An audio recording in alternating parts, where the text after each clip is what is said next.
Every day, we consume the equivalent of 174 newspapers. But can you remember yesterday's headlines? Korean philosopher Han Bai-shu once said the noise of communication masks the emptiness of life. When narrative loses its power to connect humanity, when likes replace gazing and shares replace thinking, Benjamin's storyteller will die.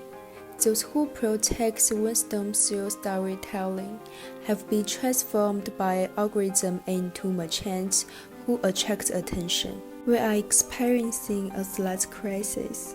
That is the death of narration.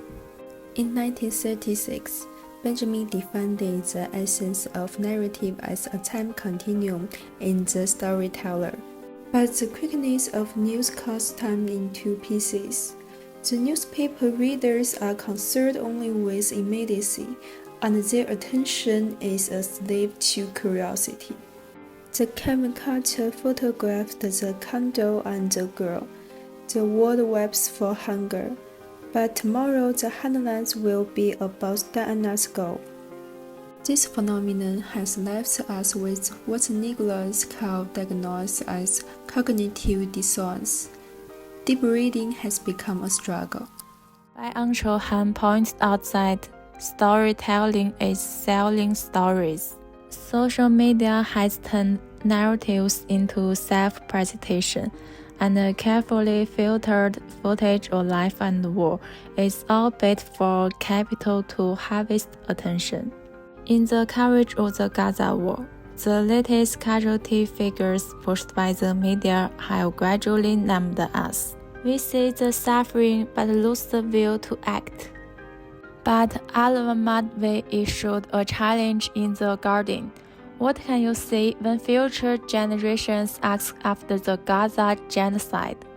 Her reporting rejects fragmentation and uses stories to evoke moral responsibility.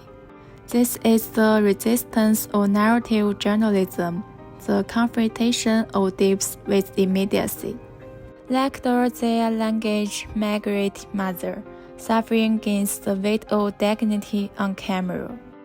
How does one salvage narrative from the ruins of commodities? The answer lies in Benjamin's prophecy.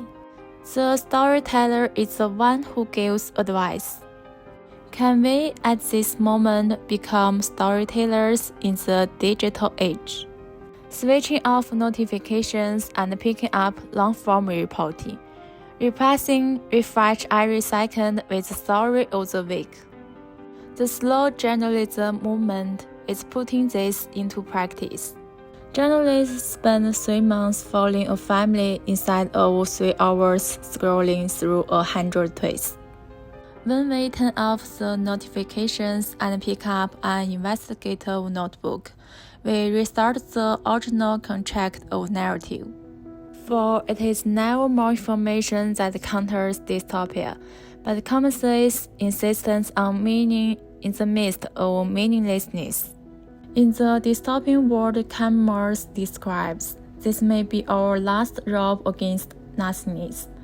To rebuild community with stories to determine the coordinates of humanity in the flood of information. When stories regain the time to breathe, mankind will be able to recover its lost spirituality. Benjamin once said that real stories need time to sink in, not a quick burst and death like today's news. Like The Guardian's ongoing tracking of Gaza, narratives regain weight in writing that refuses to be quick to perish. This is not only journalism's self-redemption, but also a ritual for humanity to regain a community of advice. In the end, to fight this narrative crisis, we need to be attentive to those who tell the stories, and we need to be attentive to those who listen to them. Only in this way will the truly important stories not be drowned in the noise of information. When children ask what happened next by the fear, We will eventually learn that the scepter of storytelling has never gone away. It is just waiting for us to take it back from the algorithms.